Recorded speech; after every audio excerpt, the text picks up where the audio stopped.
gênero, a gente tem também alguns dados interessantes quando a gente fala de fratura de pelve, considerando o sexo feminino aqui em verde, masculino em azul, tem curvas diferentes e que se encontram mais no final da vida. Nos pacientes mais jovens, predomínio do sexo masculino, depois mais idosos feminino e depois volta a se equilibrar numa progressão de queda. Aqui esse dado interessante, né, mostrando também esse estudo que avaliou nos últimos 32 anos a epidemiologia das fraturas pélvicas, mostrando a importância das quedas, né, como mecanismo de fratura dessa região. Como que aqui considera membros inferiores também? Então nós temos aqui uma situação bem interessante, né, de número muito alto de quedas relacionadas a isso. Acidentes de trânsito, nós temos visto uma redução do número de fraturas de pelve. Esse movimento ocorre principalmente em países desenvolvidos, onde vários mecanismos de segurança, tanto de veículos, quanto de rodovias, quanto de motoristas, têm sido aplicados, mostrando uma tendência à redução desse número.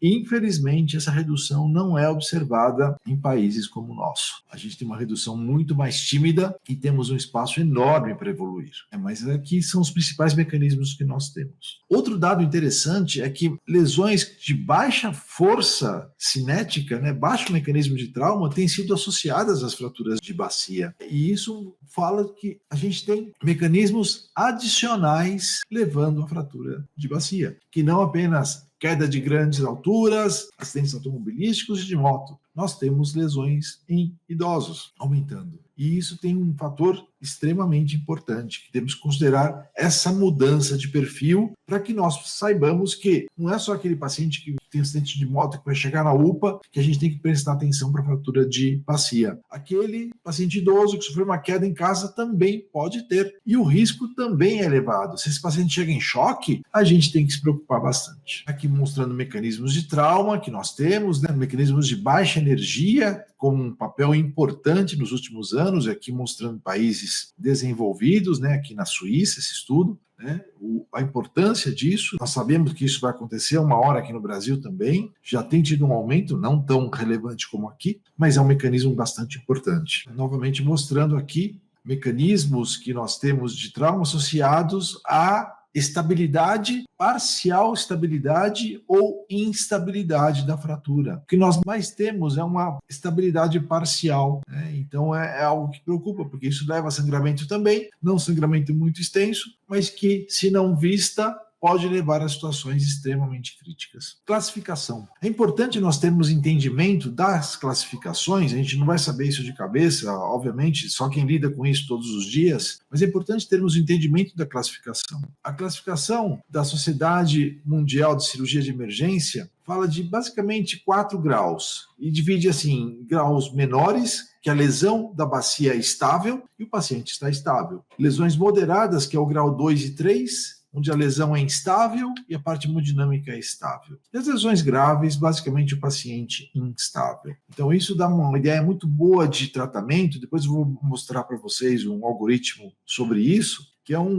aliás, um artigo muito interessante que eu recomendo, né, que pode contribuir com a prática de vocês. Essa é a classificação mais discutida, mais conhecida, que fala basicamente sobre mecanismos da lesão, né? Então nós temos os mecanismos de compressão anteroposterior, onde vem da frente para trás. Esses mecanismos têm como gravidade levar a uma abertura dessa parte posterior algumas vezes, e isso é uma fonte de sangramento. É uma fonte de sangramento que a gente tem que se preocupar. Felizmente, o mecanismo mais comum é esse de compressão lateral. E essa compressão lateral, em geral, ela lesa essas estruturas que não têm um componente de sangramento tão elevado. Então, não é uma fratura que leva a choque muitas vezes, mas que preocupa pelas possibilidades de lesões associadas, que, quando passam despercebidas, podem levar o paciente a ter uma deterioração. Então, é uma situação de atenção. E essa de fratura com componente vertical, né, mecanismo vertical, essas são muito graves, né, porque você deixa totalmente deslocada a estrutura da bacia, né? Então, isso faz com que você tenha situações extremamente críticas. Então, Então é uma preocupação muito grande aqui também. Essa classificação com relação à estabilidade, né, onde a gente considera basicamente o anel pélvico como um fator de grande importância nessa estabilidade. Então, quando você tem fraturas que pegam essa parte da asa do ilíaco, do cóccix, da região frontal da bacia, você acaba tendo uma estabilidade no processo, porque você não tem comprometimento do anel muitas vezes, né? Ao contrário, quando você começa a ter lesões que separam os ossos de uma maneira muito significativa, ou na parte anterior ou na parte posterior, você começa a dar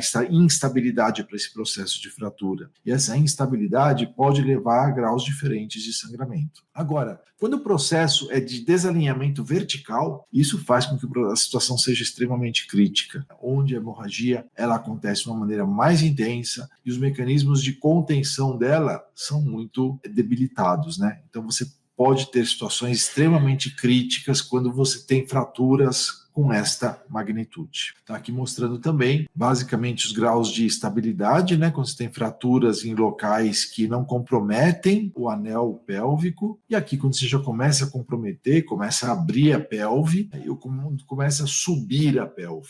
Isso levando a situações extremamente críticas e a atenção redobrada deve ter para esses pacientes. Então, qual a apresentação clínica e como que a gente coloca de estratégia diagnóstica para esses pacientes que chegam no nosso pronto-socorro? Importância da abordagem inicial. É extremamente importante nós termos em mente o que vai acontecer com esse paciente e qual a nossa estratégia. Eu gosto muito de um livro chamado A Arte da Guerra, de Sun Tzu. Esse livro fala sobre o fato de nós termos que conhecer o nosso exército, ou seja, sabermos as condições que nós temos para receber esse paciente e conhecermos o adversário, para não menosprezarmos ou desprezarmos a força inimiga. Se acontecer isso, a derrota é certa. Nós trazemos isso para atendimento de emergência, né? Então você tem que saber o que você tem no seu serviço e você tem que saber qual a estratégia que você tem quando chegar esse paciente. Ou seja, eu preciso identificar e parar sangramentos. Se o paciente chega em choque, eu tenho que parar a hemorragia. Esse é um princípio básico do tratamento do doente com choque hemorrágico no trauma. Se eu penso em fratura de bacia, eu tiver sinais dessa fratura, o lençol, ele me ajuda de uma maneira simples a fechar